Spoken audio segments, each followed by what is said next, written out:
So today we're going to be talking about something that is more on the house side of things and less in the garage. I apologize if that turned some of you off. It's not my intention, but we did just buy a house and I'm going through and doing things around the house. So I have gone through in the last couple of weeks and I have swapped out all of my light bulbs in the can lights through our whole house with these. These are Cree recessed downlights. So this should be thought of more like a light bulb and less like a light fixture. It still requires the can to be in your ceiling.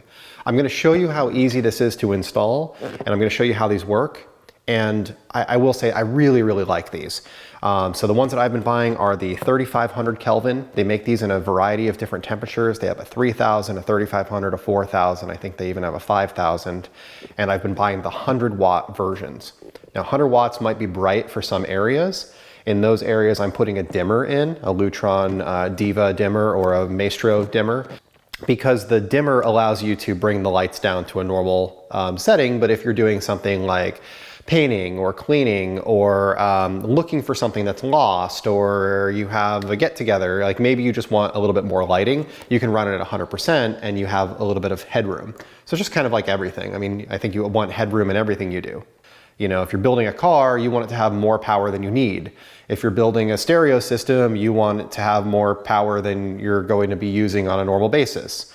If you're doing lights, I think that you want to overlight a room and then you want to dim it down and make it reasonable. This is a traditional downlight.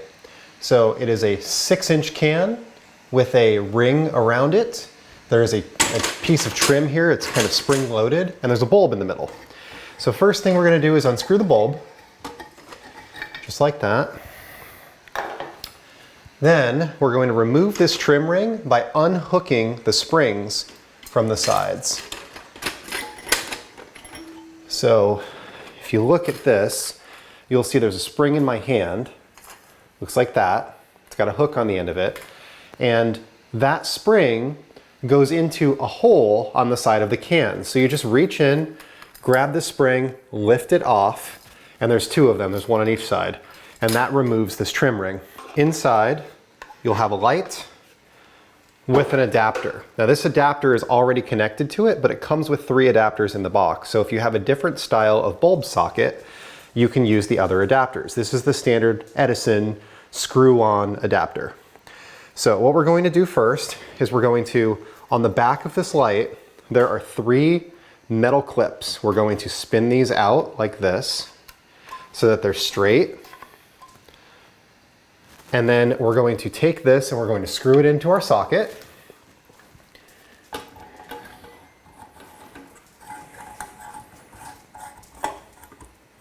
Then we take this light, tuck the wire up, and we go just like that and push it in. And that's it, installed. So now we'll turn on the light and test it. There we are. Now, there are a couple things that I really like about these lights. Number one, I like the appearance of the bulb filling the entire ring. So when you have the traditional lights, the bulb sits in the center, and then you've got this ring that is around it, but the ring and the bulb are not connected to each other. So in a lot of cases, you'll see that the ring is off to one side and the bulb is not centered completely, and it doesn't appear very clean. There's also this gap all the way around the bulb. These seal completely all the way around. So if you did have a draft into one of your cans, this would actually help with that as well. The appearance I like a lot better. This has a matte finish on it where a standard bulb is usually glossy. It's a minor nitpicky thing, but I like it better. Also, the light output of these is fantastic. So this is a 90-degree flood, which means that it's going to come out and flood the entire area. So what I found as I replaced my bulbs, and these were high quality bulbs, this is a Sylvania, it's a 2700 Kelvin, and it is an 8 watt output, BR30, obviously. You know, the light output of the Cree lights is a lot less fatiguing, even though it's brighter.